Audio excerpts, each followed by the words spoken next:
Good evening. My name is Allison Feaster, and I'm going to be talking about personal computers, Chapter 12. First, we're going to start off with the background of the computer.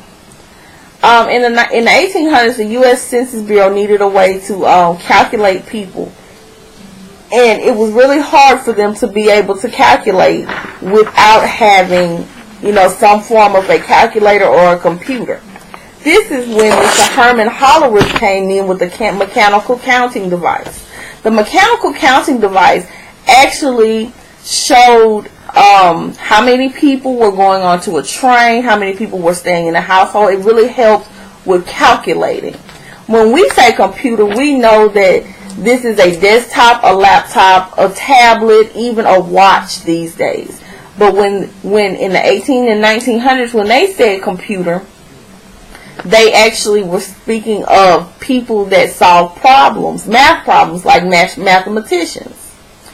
The first general purpose computer was actually the ENIAC, which is the electronic numeral integrator and computer.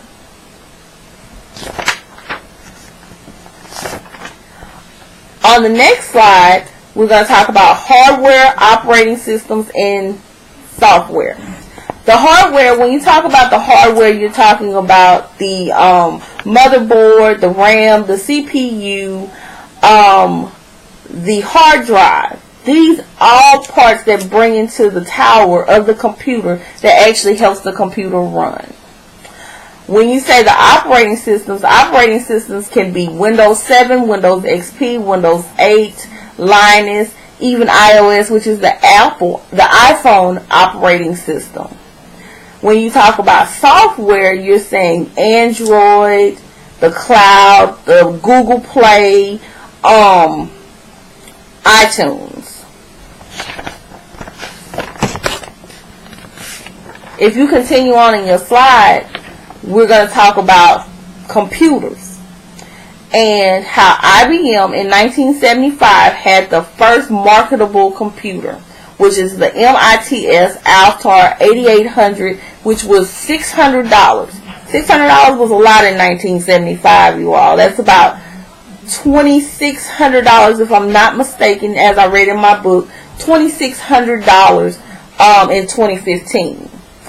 Apple in 1977 came with the Apple II machine. The Apple II machine actually had a keyboard, and the MITS Altair 8800 did not. IBM in 1975 actually ran about 2/3 of the market in computers. When we speak of computers, we also think about the processing system.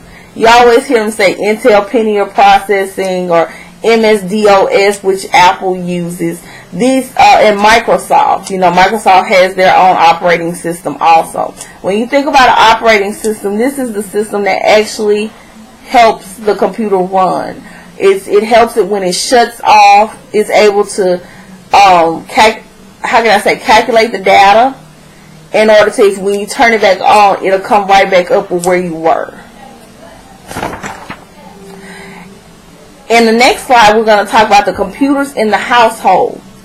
As of right now, on my graph that I had on my slides, in 2011, there were 83.3 households that had computer and internet. And when we say internet, we're saying broadband or Comcast or things of that nature. Just about any major cable company or phone company has internet today. When you think about PCs, we think about, oh, okay, I have a Dell or I have an HP. But think about how many computers actually are bought and marketed in a year. On my next slide, I have a table from the shipment of 2013 of all of the computers that were actually shipped, bought and shipped in the United States. And HP was one of the highest with 28%. You'll see all the percentages on your slides as you go on, and I do hope that you are following your slides as I'm doing this presentation. The wave of the future. We have the Apple Watch. We have smart TVs. We have tablets. We have even the wearable glasses that are getting ready to come out. These are all things that are actually in the next maybe 2 to 3 years that are going to be very important in our lives, because as of now, most people can't live without their cell phones. They can't live without their iPads or their Android tablets or even their laptop. We are digital age. We are age of technology. And as the time goes on, it's going to get even better. It's going to get even better with the smart TVs where you're able to play on the computer on your TV.